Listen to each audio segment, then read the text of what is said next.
Okay, let's dive right in. We're about to unpack a political blueprint that is reportedly reshaping American governance as we speak. This is a story about a radical ideology, a network of powerful people, and a plan to fundamentally reboot the United States. It all starts, believe it or not, with a kind of mystery. We have this shadowy figure whose ideas, born on the fringes of the internet, are now said to be echoing in the highest corridors of power, influencing policy and maybe even the future of the government itself. So, to really get what this plan is all about, you have to first understand its architect. And he's not who you might think. He's not some tenured professor or a DC insider. He's a Silicon Valley computer programmer who became a political theorist. Under the name Mencius Moldbug, Yarvin is basically the intellectual high priest of a movement that doesn't just want to fix modern democracy, it rejects it completely. It sees it as a total failure. And his writings have attracted a very specific following, especially among certain tech billionaires and political up-and-comers. And there it is, right there. That's the core belief. This isn't about arguing over policy or which party is in charge. For Yarvin, the whole system, the entire experiment, is broken beyond repair. And when something's that broken, he thinks the only real solution is a radical one.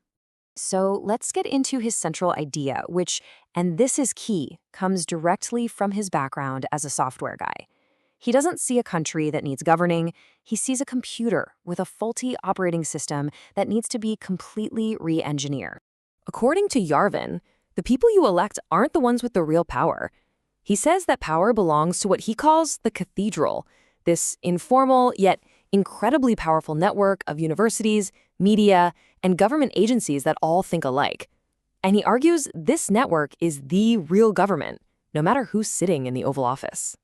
And this is where his analogy gets really specific. He paints democracy as this old, buggy operating system. You know, it's slow, it's inefficient, and it's constantly crashing because of all the endless debate. His solution? It's not a patch or an update. It's a complete reboot to a brand new system, a corporate state, run with the ruthless efficiency of a tech company with a single, powerful CEO at the top. So let's be crystal clear about this. This is not a call for reform. It's a call to drag the entire system to the trash can and hit empty. No tweaks, no fixes. Just a hard reset to replace messy democratic processes with a clean, efficient, and, well, authoritarian model. Okay, but that begs a huge question, right? How does an idea this radical from some obscure blog end up at the very center of American politics? Well, the answer seems to lie in a very well-connected, very deliberate network. The path from the fringe to the forefront seems to follow 4 clear steps. First, you have Yarvin, the theorist. Then comes Peter Thiel, the billionaire funder who gives the ideas money and credibility. Step 3, you get a conduit, a political figure like J.D. Vance, who takes these ideas and makes them sound palatable to a wider audience.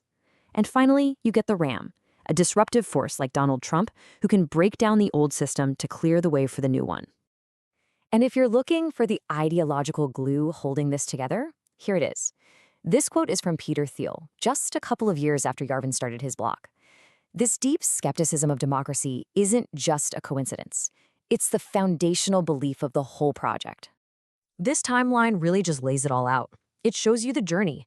Over more than a decade, these ideas went from a blog to getting backing from Silicon Valley's elite, to getting a shout-out from a sitting U.S. senator, and eventually to a place of honor right in the heart of Washington, D.C.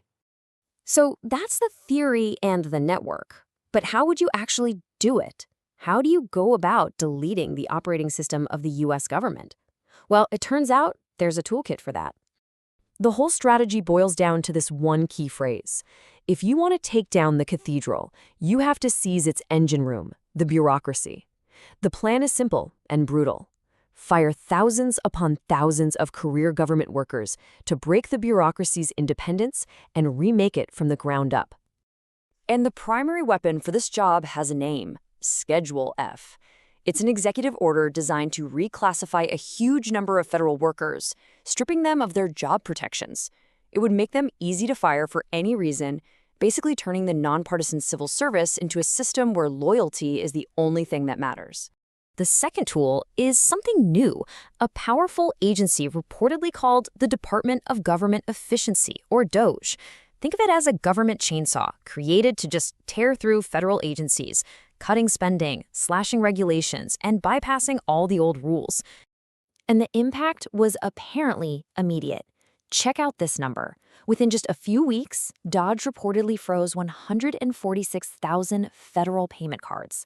That's a move designed to cause chaos, to paralyze government functions, and just grind the normal operations to a screeching halt. So, when you connect all the dots, from the strange theory of a blogger to the network of his powerful supporters to the very specific tools being put in place, you're left with one final and pretty chilling question. And really, that's the key takeaway here. All the documents, the quotes, and the actions we've looked at tell a very coherent story. The question you have to weigh is whether this is all just a bunch of crazy coincidences or if it's a deliberate, step-by-step plan for a post-democratic America unfolding right before our eyes.